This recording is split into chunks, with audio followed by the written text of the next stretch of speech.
नमस्कार। मैं इस समय देश ही नहीं दुनिया के लोकप्रिय उपन्यासकार और फिल्म कहानीकार चेतन भगत जी के साथ हूं। हम अभी 10 जनवरी को विश्व हिंदी सम्मेलन होता है। विश्व हिंदी सम्मेलन पूरी दुनिया में मनाया जाता है और उसी विषय में सर से हिंदी को लेकर एक बात करना है।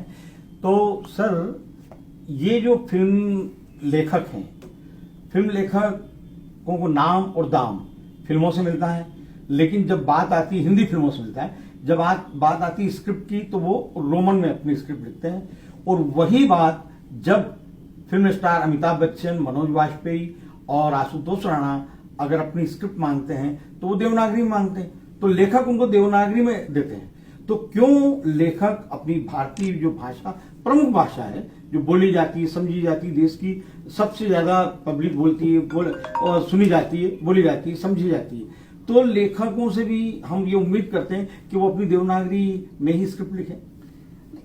इच्छा अच्छी है आपकी, आप बहुत हिंदी प्रेमी है, मैं भी हूँ। और लेकिन सर मैं यही कहूंगा कि जिंदगी में कई बार प्रैक्टिकल होना पड़ता है।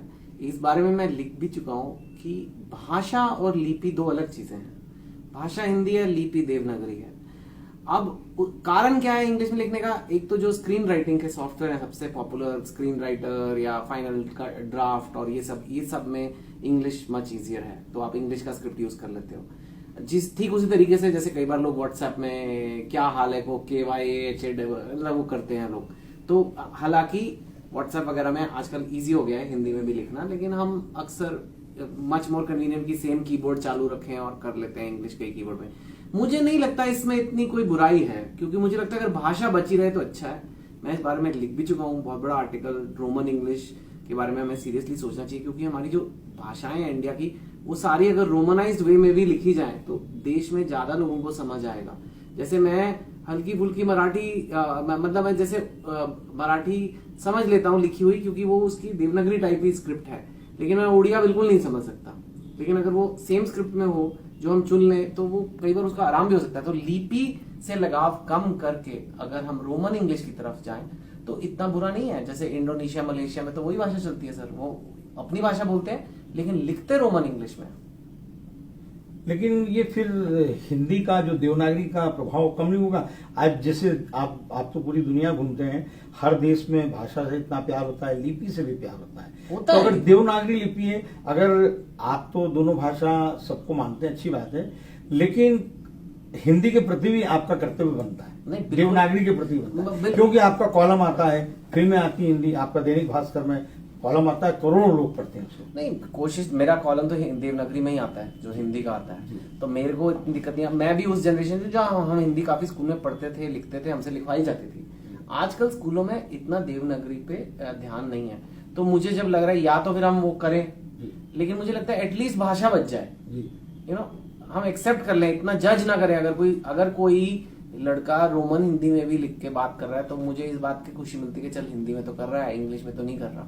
तो आई थिंक कहीं ना कहीं ठीक है। पर मैं आपकी बात से सहमत हूँ कि देवनागरी एक खूबसूरत लिपि है, और अगर वो चली गई तो कुछ भारत का एक बहुत बड़ा हिस्सा चला जाएगा। जैसे उर्दू भी है, उर्दू भी खूबसूरत लिपि है, एकदम ब्यूटीफुल लैंग्वेज, पर्शियन है।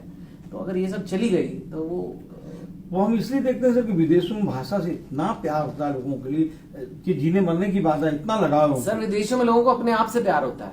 ये हमारा देश ऐसा है कि जहाँ पे कोई फ्रेंच एक्सेंट में बोलेगा या इटालियन एक्सेंट में बोलेगा या इंग्लैंड के एक्सेंट में बोलेगा तो हम बोलेगा देखो कितना हाई क्लास आदमी है, और कोई देसी एक्सेंट में बोलेगा तो उसको नीची नजर से देखते हैं।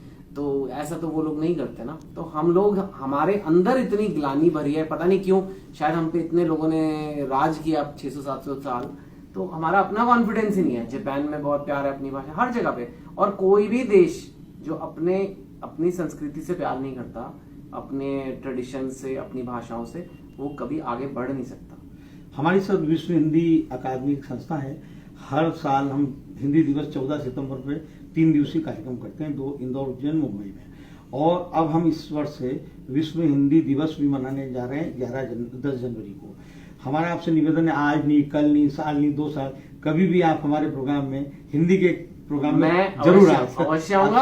और ये वीडियो जो आप अपने पास अपने फोन में बना रहे हैं, मैं चाहूंगा कि आप ये वीडियो मुझे भी दे जी। दें, ताकि 10 जनवरी को जब हिंदी दिवस हो जी। तो मैं अपने सोशल मीडिया अकाउंट्स में पोस्ट कर सकूं कि मेरे हिंदी दिवस पे क्या ख्याल है। धन्यवाद। Thank you Keshav ji.